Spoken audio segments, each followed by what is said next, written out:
اگر آپ اپنی نقد کی پونجی کہیں رکھ کر بینک میں اور 12% یا 10% منافع سالانہ لے رہے ہیں، جس میں نہ آپ کی کوئی محنت ہے، کوئی دخل نہیں ہے، یہ سود ہے، حرام مطلق ہے، اتنا بڑا حرام ہے جتنی کہ کوئی دوسری شے حرام نہیں۔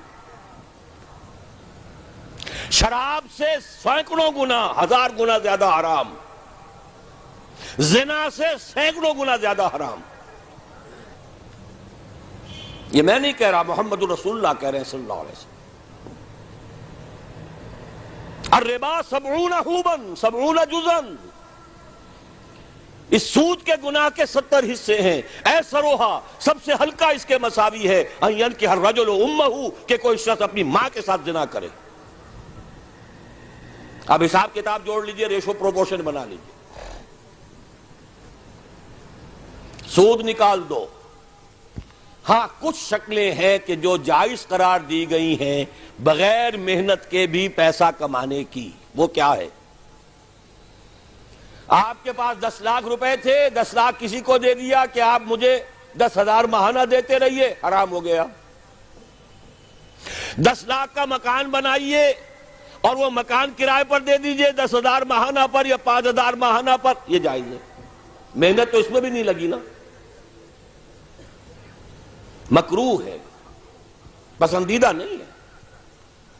مکان اتنا ہی بناؤ جتنی تمہاری ضرورت ہے، اور اگر ضرورت سے زائد بنا لیا ہے اپنے بھائی کو دے دو۔ ماضی قریب کے اندر بھی ہمارے دیہات میں مکان کے کرائے کا کوئی تصور موجود نہیں تھا، لیکن حلال ہے، حرام نہیں ہے۔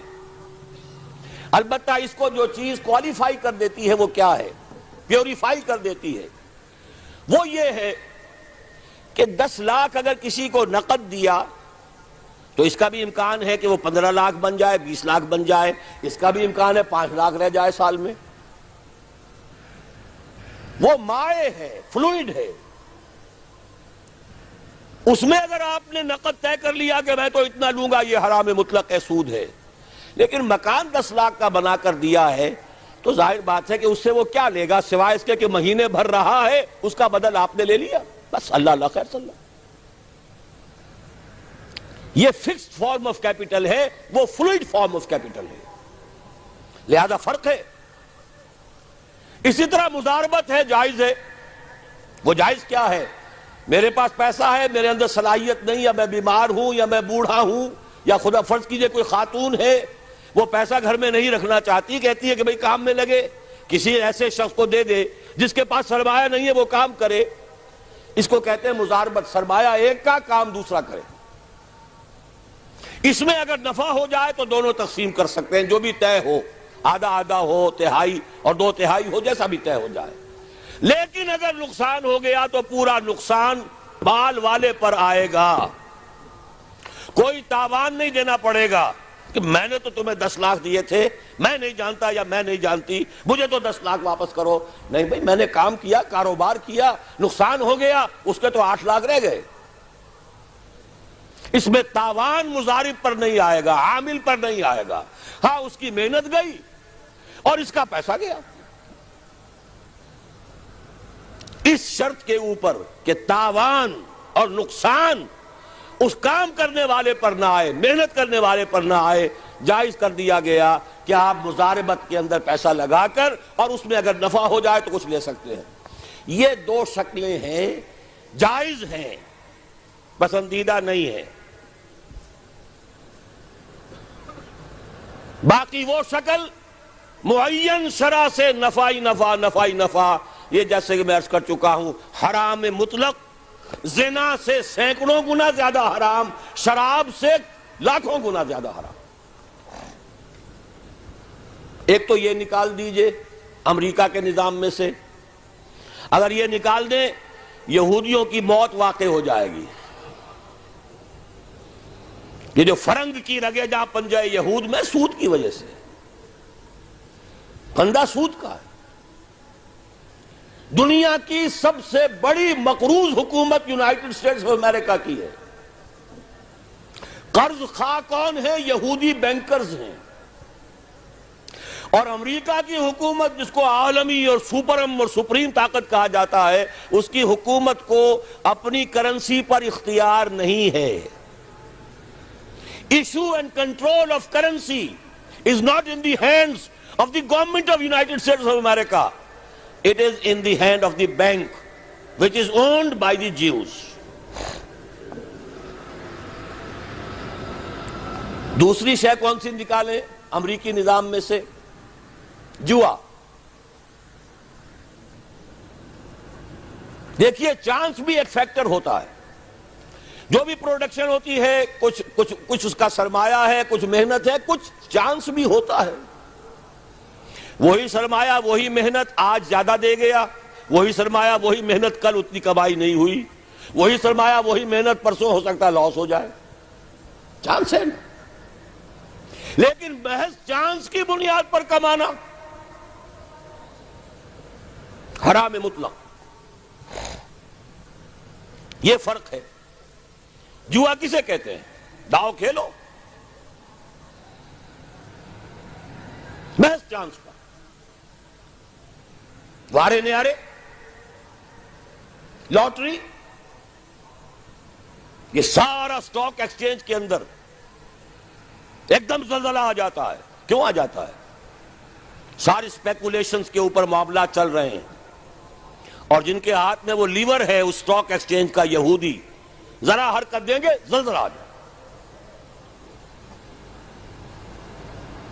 اسی لیے کہا گیا فصل، باغ کا پھل جب تک آ نہ جائے اس کا ٹھیکہ نہیں طے کیا جا سکتا.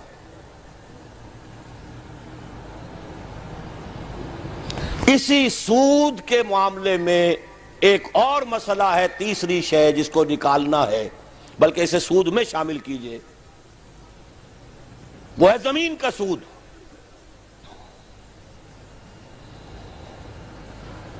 زمین میری ہے، تم کاشت کرو، مجھے تو اتنا ٹھیکہ دیتے جانا. حرام مطلق. زمین میری ہے، تم کاشت کرو، آدھی فصل تمہاری آدھی میری. حرام مطلق. میں کتاب شائع کر چکا ہوں اتنی موٹی، اسلام اور موجودہ نظام زمینداری، مولانا محمد تحسین صاحب مد ظلہ، داماد کلاں، سب سے بڑے داماد مولانا سید محمد یوسف بن نوری رحمت اللہ علیہ کی کتاب سنیے اور پڑھیے. امام ابو حنیفہ کے نزدیک مزارعت حرام، حرام مطلق. امام مالک کے نزدیک حرام مطلق. امام شافعی کے نزدیک کھلے کھیت میں حرام مطلق، باغ کے تابع زمین میں ہو سکتی ہے مساقات کے تحت. ہاں امام احمد بن حنبل نے جواز کا فتویٰ دیا، اور امام ابو حنیفہ کے دو شاگردوں نے جواز کا فتویٰ دیا، قاضی ابو یوسف نے، امام محمد نے رحمہم اللہ. لیکن جو فقہ حنفی کہلاتی ہے وہ تو ہے امام ابو حنیفہ کے نام سے، وہ فقہ یوسفی تو نہیں ہے، قاضی ابو یوسف کی فقہ تو نہیں ہے. فقہ حنفی، امام ابو حنیفہ کا فتویٰ حرام مطلق. جس کی زمین ہے خود کاشت کرے یا اپنے کسی بھائی کو دے دے. متعدد احادیث اس کی ہے، لیکن جس بھائی کو دے دے گا اس سے پھر ایک دانہ بھی لینا اس کے لیے جائز نہیں. اس میں سوال پیدا ہوتا ہے کہ مزاربت کیوں نہیں ہو سکتی؟ اس میں نوٹ کیجئے، مزاربت اس لیے نہیں ہو سکتی کہ یہاں وہ جو کیپٹل ہے وہ فکسڈ ہے. جیسے میں نے فرق بتایا مکان کے کرائے کا، وہاں کیپٹل فکسڈ ہے. فلوئڈ کیپٹل دیں گے کسی کو، وہ بڑھ بھی سکتا ہے گھٹ بھی سکتا ہے. مکان جو آ کے کسی کو دیا وہ کیا لے گا؟ اس میں سے 1 مہینہ رہے گا، بس اس کا کرایہ لے لیجئے. زمین پر جو محنت کرے گا، مشقت کرے گا، پورے سال یا 6 مہینے لگائے گا، اگر فصل تباہ ہو گئی، زمین کا کیا بگڑا؟ زمین تو پھر اگلی فصل کے لیے تیار کھڑی ہے. بیڑا غرق کس کا ہوا؟ مزارع کا. ٹھیکہ دے دیا، فصل خراب ہو گئی، اولے پڑ گئے، کچھ اور ہو گیا، کس کا نقصان ہوا؟ فکس کیپٹل زمین تو موجود ہے جو کہ تو اس کا کچھ بگڑتا نہیں. سارا جو نقصان ہوا، تباہی آئی، وہ محنت کار پہ آئی. لہذا مضاربت یہاں ممکن ہی نہیں.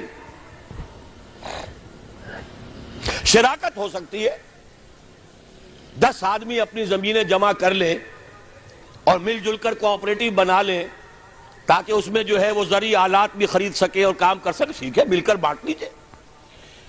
شراکت ہو سکتی ہے، مضاربت کے پیرلل زمین میں ممکن نہیں ہے. یہ زمین کا سود ہے بدقسمتی سے جو امت مسلمہ نے اپنے لیے حلال کیا ہوا ہے. علامہ اقبال نے یوں ہی نہیں کہا، ابلیس کی زبان سے کہلوایا تھا، جانتا ہوں میں یہ امت حامل قرآن نہیں، ہے وہی سرمایہ داری بندہ مومن کا دین. جانتا ہوں میں کہ مشرق کی اندھیری رات میں بے ید بیضا ہے پیران حرم کی آستین. بہرحال موجودہ نظام میں سے جو کیپٹلسٹک نظام ہے، میری چھوٹی سی کتاب ہے، اس میں پڑھ لیجئے یہ چیزیں تفصیل سے. اسلام کا معاشی نظام، اس وقت تو میں خلافت کی بات کر رہا ہوں. پرسنل انسینٹیو، پرائیویٹ اونرشپ، تمام چیزیں ٹھیک، بس حلال سے کماؤ، سود سے مت کماؤ، جوئے سے مت کماؤ. اور سود نہ نقد کا نہ زمین کا.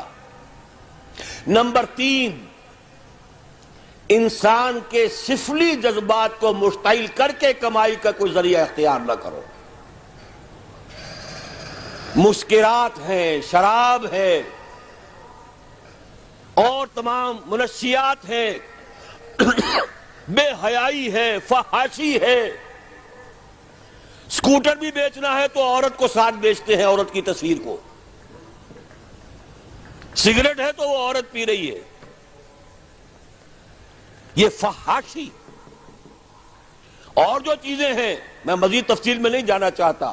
بے حیائی اور فحاشی کو فروغ دینے والی مسکرات اور منشیات، اس کو ذریعہ آمدنی نہ بناؤ.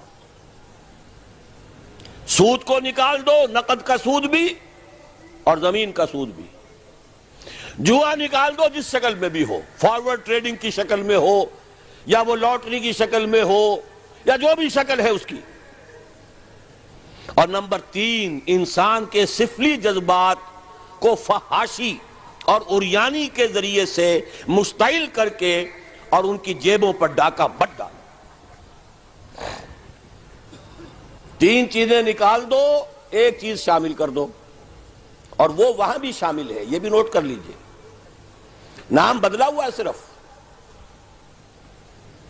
ہمارے ہاں اس کا نام زکوٰۃ ہے.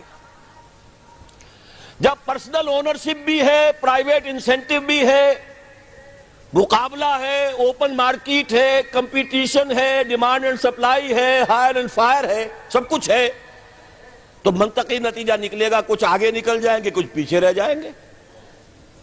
کچھ زیادہ محنت کریں گے آگے نکل جائیں گے، کچھ اتنی محنت نہیں کریں گے پیچھے رہ جائیں گے.